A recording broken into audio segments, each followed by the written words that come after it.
तो बात थी 2012 की, जब वाईआरएफ की तरफ से first spy action movie release हुई जिसका नाम था एक था टाइगर। उसके मैसिव सक्सेस को देखकर वाईआरएफ ने आने वाले सालों में टाइगर जिंदा है, वॉर, पठान, टाइगर 3, वॉर 2 जैसी मूवीज बनाई जो सेम कैटेगरीज की मूवी थी एंड कलेक्टिवली इनको नाम दिया वाईआरएफ स्पाई यूनिवर्स। अब इस यूनिवर्स की लेटेस्ट मूवी अल्फा थिएटर्स में रिलीज हो गई है जो मैंने देखी एंड मूवी मैं बोलूँगा ठीक ही है, इतना कुछ खास नहीं है।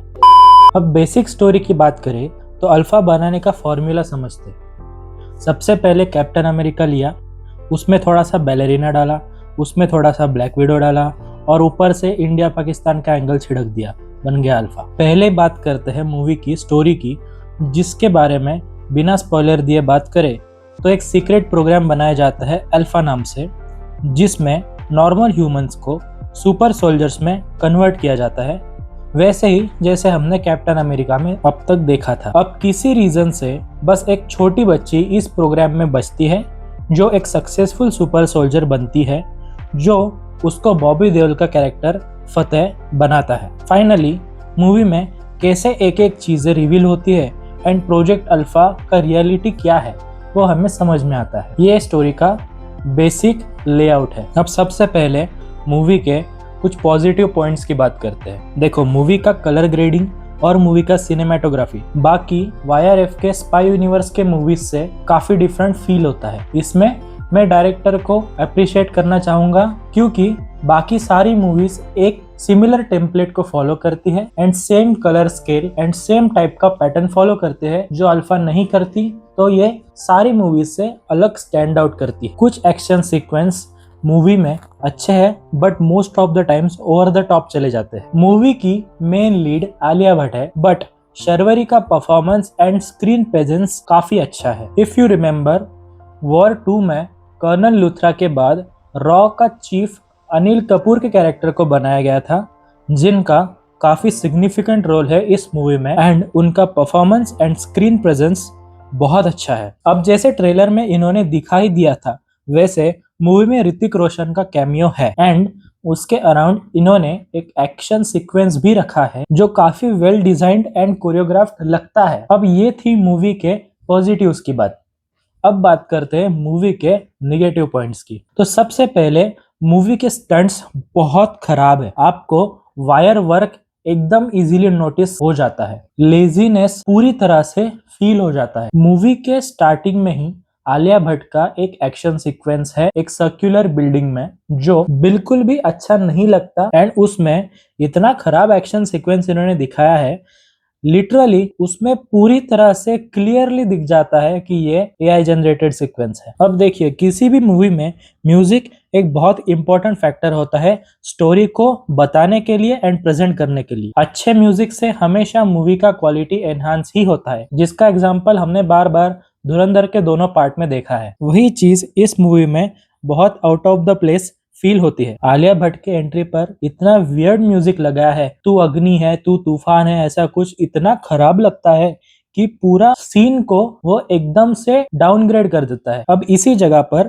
ट्रेलर में लास्ट में जो म्यूजिक इन्होंने यूज किया था, अगर वो यूज किया जाता तो काफी अच्छे से इसको इम्प्रूव किया जा सकता था। अब आलिया भट्ट के साथ साथ ये मूवी पैरेलली शर्वरी को भी कैरी करती है। अब शर्वरी की एंट्री मूवी में स्केट बोर्डिंग करते हुए दिखाई गई है, ऐसा लगता है कि शैम्पू की एडवर्टाइज चल रही है, पूरा फील वही आता है।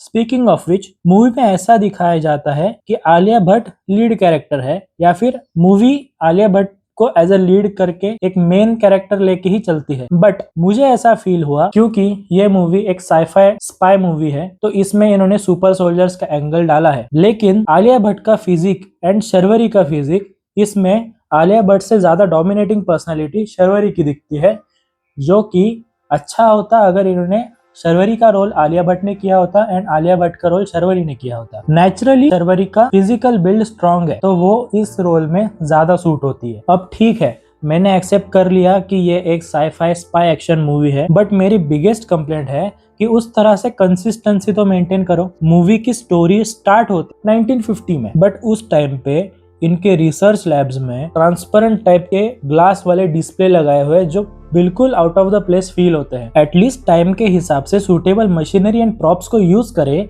तो मूवी में ऑथेंटिसिटी एंड कंसिस्टेंसी दिख जाती है। अब देखो, ट्रेलर में ऋतिक रोशन का कैमियो है ऐसा तो दिखाई दिया था, तो इसमें सबसे बड़ा जो सरप्राइज एलिमेंट था वो पहले ही चला गया था। तो अब दिखाया तो दिखाया, बट वो कैमियो कुछ पर्पस सर्व ही नहीं करता। ऋतिक रोशन का मूवी में आना या ना आना मूवी के स्टोरी में कोई चेंज नहीं करता। अब ऋतिक के साथ साथ सबसे वेस्टेड चीज थी वो था बॉबी देओल का पोटेंशियल। मूवी में बॉबी देओल को विलन के रोल में दिखाया गया है, ऊपर से इनको हरियाणवी एक्सेंट दिया है जो मूवी में वो एड्रेस करते हैं बाद में कि क्यों ये हरियाणवी लैंग्वेज में बात करते हैं, बट नॉर्मल हिंदी बोलकर भी अच्छा परफॉर्मेंस ले सकते थे। इवन दो इन्होंने बताया कि क्यों वो हरियाणवी एक्सेंट में बात कर रहे हैं, बट वो एक इतना छोटा पॉइंट था कि वो सिग्निफिकेंट ही नहीं था पूरे स्टोरी के लिए। मैं सीरियसली बोलूं, अगर बॉबी देओल का नॉर्मल हिंदी में डायलॉग्स रहता और इस मूवी के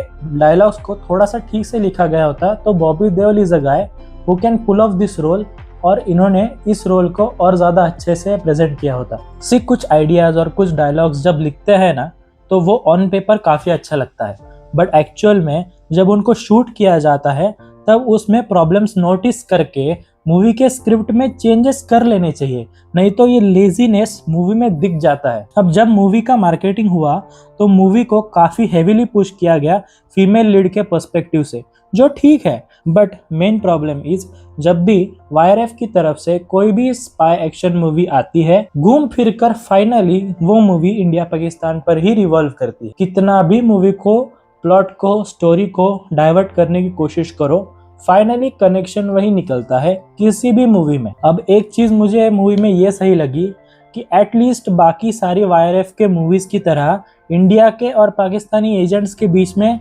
अननेसेसरी लव का एंगल इन्होंने नहीं घुसाया, प्रॉपर वॉर वाला एंगल दिखाया, और जो थोड़ा सा ओके भी लगता है और जो थोड़ा रीजनेबल भी लगता है मूवी के स्टोरी के लिए। फाइनली मेरे लिए ये मूवी एक one time watch time pass movie ही रहेगी। कुछ खास नहीं था इस मूवी में, मजा नहीं आया। बहुत सारे एलिमेंट्स मूवी में ballerina and black window movie से इंस्पायर्ड थे जो बिल्कुल भी फ्रेश फील नहीं होता। अब जो इंस्पायर्ड है वो इंस्पायर्ड है, वो नोटिस हो ही जाएगा। बाकी आप इस मूवी के बारे में क्या सोचते हो मुझे कमेंट्स में जरूर बताना।